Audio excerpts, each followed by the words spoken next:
Hey everyone, Cap from TCG Break here, bringing you my Burning Abyss Trap deck profile for the March 2021 format. This is a great rogue contender at the moment, as the Burning Abyss engine is quite recursive and works rather well with the lineup of trap cards I have in this deck. So with that being said, without further ado, let's get into it. Starting with the Burning Abyss lineup, I'm playing 3 Graf, Malbranch of the Burning Abyss. Pretty much all of the Burning Abyss monsters have the effect where if you control a monster that is not a Burning Abyss monster, you are required to destroy your Burning Abyss monster. And pretty much all Burning Abyss monsters have the effect where if you control no spell or trap cards, you can special summon that Burning Abyss monster from your hand. Graf also has the effect where if it's sent to the graveyard, you can special summon a Burning Abyss monster from your deck, except Graf. I'm also playing 3 Seer, Malbranch of the Burning Abyss. This has the same effect to special summon from your hand if you control no spell or trap cards, and if Seer is sent to the graveyard, you can target one Burning Abyss monster in your graveyard, except Seer, and special summon it. I'm also playing 3 Skarm, Malbranch of the Burning Abyss. Skarm has the effect during the end phase, where if it's in the graveyard because it was sent there that turn, you can add one level 3 Dark Fiend type monster from your deck to the hand, except Skarm. I'm also playing 2 Farfa. Farfa has the effect where if it's sent to the graveyard, you can target one monster on the field and banish it until the end phase. Onto the one of Burning Abyss monsters, I'm playing the 1 Alec, Malbranch of the Burning Abyss. This has the effect where if it's sent to the graveyard, you can target a face-up monster on the field and negate its effects until the end of the turn. I'm also playing 1 Barbar. This has the effect where if it's sent to the graveyard, you can target up to 3 Burning Abyss cards in your graveyard, except Barbar, and banish them. And if you do, you're able to inflict 300 points of damage to your opponent for each of the cards banished. I'm also playing the 1 Kog'Maw. This has the effect where if it's sent to the graveyard, you can send a Burning Abyss spell or trap card from your deck to the graveyard. This is especially useful if Dante is sent to the graveyard, as you're able to return that sent spell or trap card from your graveyard to your hand. I'm also playing the 1 Calcab. This has the effect where if it's sent to the graveyard, you can target a set spell or trap on the field and return it to the hand. And the last of the Burning Abyss monsters, I'm playing the 1 Libic. Libic has the effect where if it's sent to the graveyard, you can special summon a level 3 Dark Fiend type monster from your hand, but its effects are negated. And to round it out for the monster count, I'm of course playing the 3 Tour Guide from the Underworld. This has the effect when it's normal summoned, where you can special summon a level 3 Fiend type monster from your hand or deck, and its effects are negated. With Tour Guide, you're able to special summon a Burning Abyss monster from your hand or deck, and since its effects are negated, that special summoned Burning Abyss monster will not be destroyed by its own effect. And that's it for the monster count. Now moving on to the trap lineup.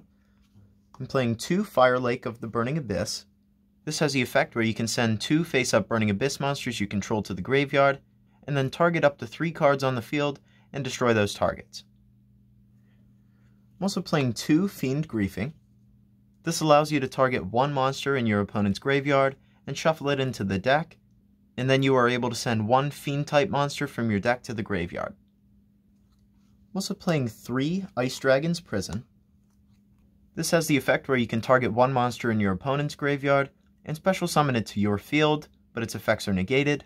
Then you are able to banish one monster from both players' field that have the same type as one another. This is especially helpful in the Eldritch matchup. For example, if they would have 1 Eldritch in their graveyard and 1 on their field, you could special summon the one from their graveyard and then banish both. This is also a useful way to out the Red Eyes Dark Dragoon, as for example, you could special summon the Dark Magician in their graveyard that they use to fusion summon Dragoon, and then banish both. I'm also playing 3 copies of Infinite Impermanence. Since Dragon Link is becoming more prevalent in our current meta, this helps to get over their Apollousa, which can often have up to 3 or 4 monster negates, as Infinite Impermanence has the effect where you can target a face-up monster your opponent controls and negate its effects until the end of the turn. This is also helpful to out problematic back row, as if Infinite Impermanence was set before activation, for the rest of the turn after it resolves, all other spell or trap effects in Imperm's column are negated. I'm also playing 3 Paleozoic Dinomischus. This has the effect to target a face-up card on the field and discard 1 card, and then banish the targeted card. It also has the useful effect, when a trap card is activated while Dynamiscus is in the graveyard, you can special summon Dynamiscus from your graveyard as a normal monster. And if it's summoned this way, it's unaffected by monster effects, and it's also banished when it leaves the field. I'm also playing 3 Torrential Tribute. This has the effect when a monster is summoned to destroy all monsters on the field. This is very useful in this deck especially, as most of your Burning Abyss monsters' effects float in the graveyard, so you're able to possibly gain advantage off of the destroyed monsters. And to help facilitate your trap plays, I'm playing 2 Trap Trick.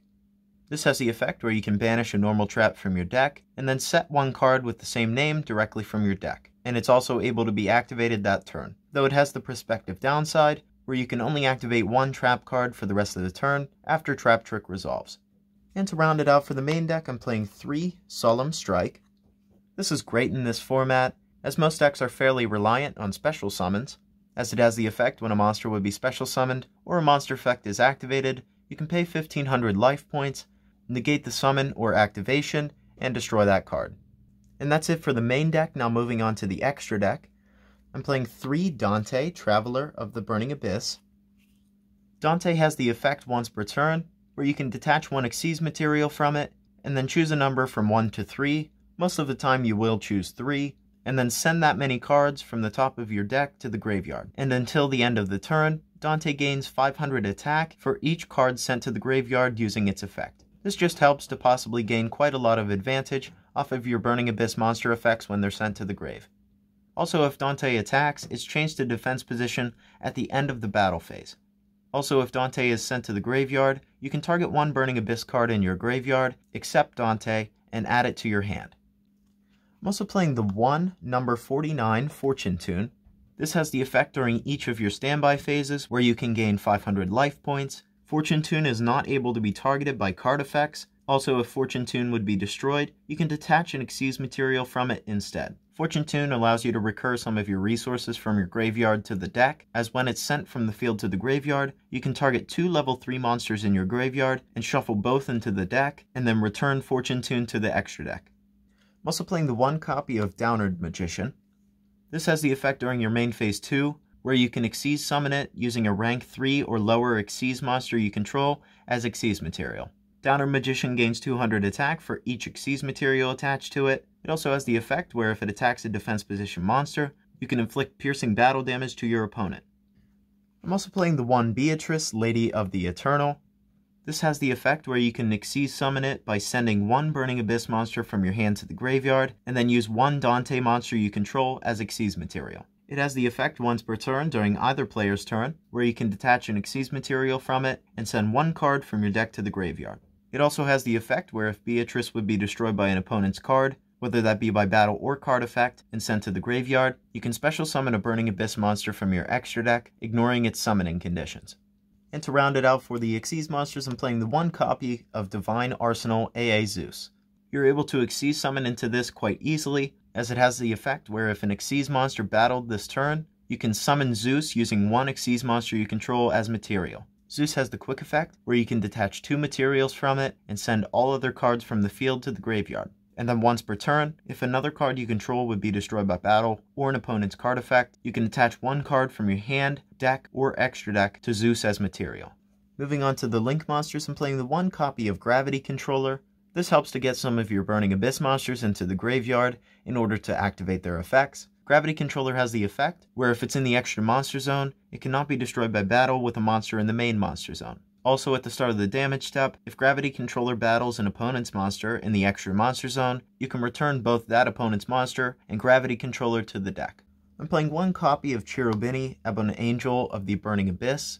Monsters Cherubini points to cannot be destroyed by card effects. This is especially useful to protect some of your monsters would you happen to use Torrential Tribute. If Cherubini would be destroyed by battle or an opponent's card effect, you can send 1 other card you control to the graveyard instead. It also has the useful effect where you can send 1 level 3 monster from your deck to the graveyard, and then target a Burning Abyss monster on the field, and it gains attack and defense equal to the attack and defense of the monster sent to the graveyard. And the attack and defense boost lasts until the end of the turn. I'm also playing 1 copy of IP Masquerena. This has the quick effect during your opponent's main phase, where you can link summon 1 Link monster using materials you control, including IP. Also, a link monster that used IP as material cannot be destroyed by your opponent's card effects. I'm also playing the 1 Nightmare Phoenix. This is useful for the back row removal, as it allows you to discard 1 card and target a spell or trap your opponent controls and destroy it. Most of the time you'll use the IP Masquerena to go into Nightmare Unicorn. This has the effect where if it's link summoned, you can discard 1 card, and then target 1 card on the field and return it to the deck. And last but not least, for the link monsters, I'm playing the 1 copy of Access Code Talker, as it gives this deck the much needed OTK potential, and it's very useful for its destruction effect that your opponent is unable to respond to. Onto the fusion monsters, I'm playing the 1 Dante Pilgrim of the Burning Abyss. Dante Pilgrim cannot be targeted by your opponent's card effects. It also has the once per turn effect. During either player's turn, you can send 1 Burning Abyss card from your hand to the graveyard and then draw 1 card. Also, if Dante Pilgrim would be destroyed by battle and sent to the graveyard, or if it's sent to the graveyard by an opponent's card effect, you can send 1 random card from your opponent's hand to the graveyard. And to round it out for the extra deck, I'm playing the 1 Starving Venom Fusion Dragon, as I'm choosing to side in a Super Poly Engine. This is very useful to out-problematic boards, for example against the Shaddoll matchup if they would happen to fusion summon into Winda, as well as Dragon Link if they would happen to go into Borreload Savage, and or Red Eyes Dark Dragoon. Starving Venom Fusion Dragon has the effect where if it's fusion summoned, you can make it gain attack equal to 1 special summon monster your opponent controls until the end of the turn. Once per turn, you're able to target a level 5 or higher monster your opponent controls, and until the end of the turn, Starving Venom Fusion Dragon's name becomes that monster's name, and you also replace Fusion Dragon's effect with that targeted monster's effect. Also, if it would happen to be destroyed, you can destroy all special summon monsters your opponent controls. Now moving on to the side deck, I'm playing the 3 Drollin Lockbird.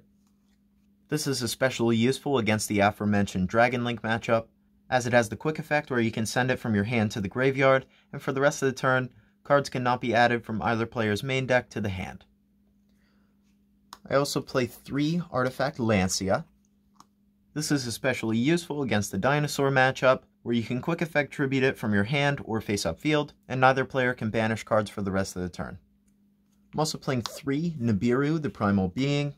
This is becoming more necessary against combo decks like Dragon Link, and it may not stop their turn outright, but can certainly reduce the power of their end board. For the back row removal, I'm playing 2 Cosmic Cyclone. This is useful against the Eldritch matchup to banish their spells and traps so they don't receive their effects in the end phase, as well as the 1 Harpy's Feather Duster. And to round it out for the side deck, I am again playing 3 Super Polymerization. This just helps to break boards. It's a very good card that your opponent cannot respond to, and is once again why we are playing the Starving Venom Fusion Dragon. So this has been my Burning Abyss Trap Deck profile for the March 2021 format. As always, if you enjoyed the video and would like to see more like it, feel free to give us a like and subscribe. Feel free to leave any suggestions regarding changes you would make to the deck in the comments below. I hope you enjoyed, and as always, until the next one, have a nice day.